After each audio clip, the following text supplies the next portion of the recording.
Muyassar aya Buxoro zardo'zlik fabrikasiga ishga kelganida atigi 17 yoshda edi. Bolalikdagi orzu-havas sabab go'zal hunar turiga mehr qo'ygan qahramonimiz 47 yil davomida mazkur fabrikada sidqidildan mehnat qildi.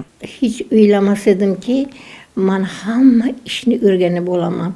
Faqat ustozim aytadilarki, "Muyassar, men erkak kishiman, men hamma ishni nima qilib ola olmayman. Sen hamma ishni o'rganib ol."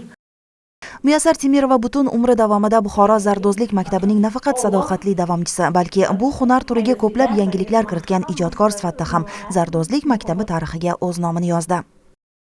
Ruslar ham kelgan edi Moskvadan. Menda hunar o'rganib ketishga.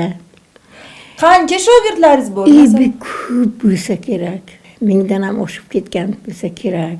1995-yil Muyassar opaning hayotida eng unutilmas voqelikka aylandi. Mamlakatimiz tarixida Muyassar Temirova O'zbekiston qahramoni degan yuksak mukofotga loyiq ko'rilgan ilk ayol sifatida muhrlandi. Oy Timlo, bilasizmi, siz O'zbekiston qahramoni bo'ldingiz. Shunda yig'lab yuribman. Yig'ladim. Yo'q, nagoyid odam unafaman, ne budagisin tu. O'zbekiston xalq rassomini oldim. Ana O'zbekiston qahramoni bo'ldim. Mehnat qilib bayroqlar oldim 2 marta. Ana qayerga bormasam, hech bo'lmasa bitta nima olaydim, rahmatnoma olib kelaydim.